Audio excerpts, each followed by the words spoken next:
ચાલો ફ્રેન્ડ્સ, આજે આપણે બનાવીશું ઉપમા.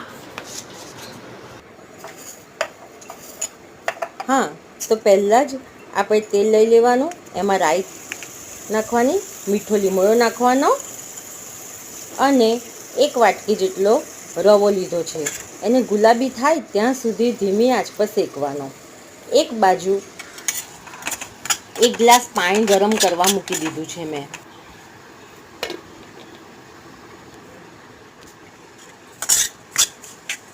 અને બીજા ગેસ પર ધીમી આંચ પર આ રવો શેક્યો છે.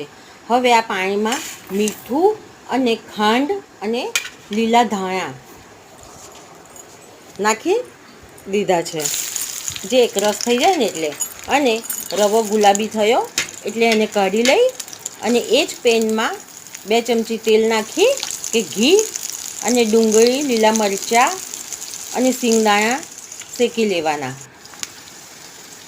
હવે ચપટીક હળદર નાખીશું. હવે જે રવો આપણે ગુલાબી શેક્યો હતો એ રવો અંદર નાખીશું, બરાબર, કઢાઈમાં.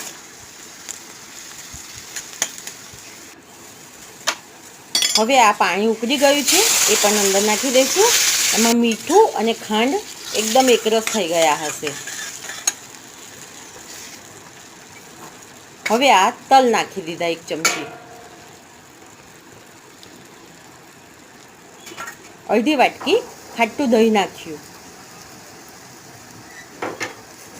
બસ, ગેસ બંધ કરી થઈ ગયો ઉપમા.